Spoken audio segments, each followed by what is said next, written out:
പലപ്പോഴും ഇത്തരത്തിലുള്ള സന്ദർഭങ്ങൾ മനുഷ്യരുടെ ജീവിതത്തിലെ എല്ലാ സ്വപ്നങ്ങളെയും തകർത്ത് കളയാറുണ്ട്.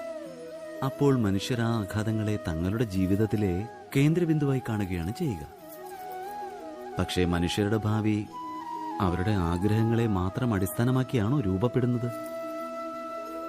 അല്ല. ഉദാഹരണത്തിന്, ഉയർന്ന പർവ്വതത്തിൽ ആദ്യമായി കയറുവാൻ പോകുന്ന ഒരാൾ ആ പർവ്വതാരോഹണത്തിന് മുൻപായി അടിവാരത്ത് നിന്നും മെനയുന്ന തന്ത്രങ്ങളാണോ അവരെ ആ പർവ്വതത്തിന്റെ മുകളിൽ വരെ എത്തിക്കുന്നത്?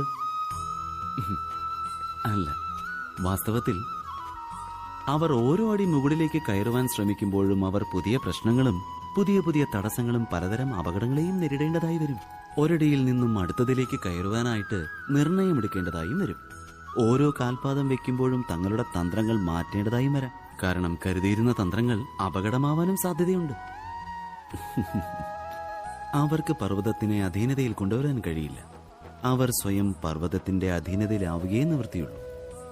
എന്താ, ജീവിതത്തിന്റെ കാര്യത്തിലും ഇങ്ങനെയൊക്കെ തന്നെയല്ലേ?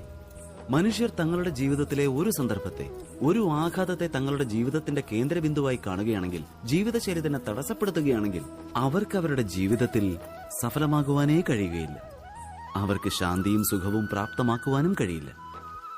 അതിനർത്ഥം ജീവിതത്തിനെ തന്റെ അധീനതയിലാക്കുവാൻ ശ്രമിക്കുന്നതിനേക്കാൾ സ്വയം തങ്ങളെ ജീവിതത്തിന് അനുയോജ്യരാക്കുക എന്നതല്ലേ സാഫല്യത്തിനും സുഖം പ്രാപ്തമാകുവാനും ഏറ്റവും ഉചിതമായ മാർഗം?